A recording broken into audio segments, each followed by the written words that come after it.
നമുക്ക് നിങ്ങളുടെ പേരിൽ ഒരു കംപ്ലൈന്റ് ഇട്ടിട്ടുണ്ട്. മറ്റേ പേഷ്യൻ്റോട് വളരെ മോശമായിട്ടാണ് ബിഹേവ് ചെയ്യുന്ന കംപ്ലൈന്റ് ആണ്. നിങ്ങൾ ഇങ്ങനെ തന്നെ എല്ലാവരോടും എല്ലാ പേഷ്യൻ്റോടും നിങ്ങൾ നമ്മളെന്തിനാണ് ഇവിടെ ഹോസ്പിറ്റലിൽ വരുന്നത്? നല്ല ട്രീറ്റ്മെന്റ് കിട്ടാനല്ലേ? നിങ്ങൾ പേഷ്യൻറ്റിനോട് ഇങ്ങനെ പെരുമാറി എങ്ങനെ ചെയ്യുക? ഇതിന് ഓൾ മാനേജർ ആരാ? നമുക്ക് കംപ്ലൈന്റ് ഉണ്ട്.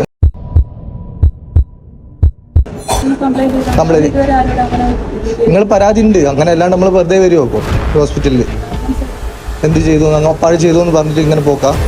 സിസ്റ്റർമാരെന്നെല്ലാം പറഞ്ഞ എന്താ എല്ലാ പേഷ്യൻ്റോടും നിങ്ങൾ ഇങ്ങനെ തന്നെയാ? അല്ല, ഉറപ്പല്ലേ? അപ്പോൾ പ്രൂഫ് കാണിച്ചു തരാം നമ്മളടുത്ത്. തെളിവ് സഹിതമുണ്ട്.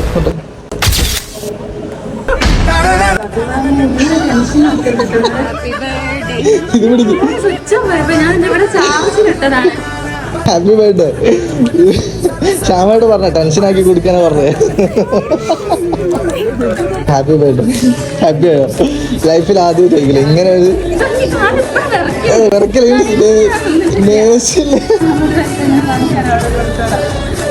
ശ്യാമേട്ടത്തോട് എന്ത് പറഞ്ഞോ? I love you പറയുന്നോ?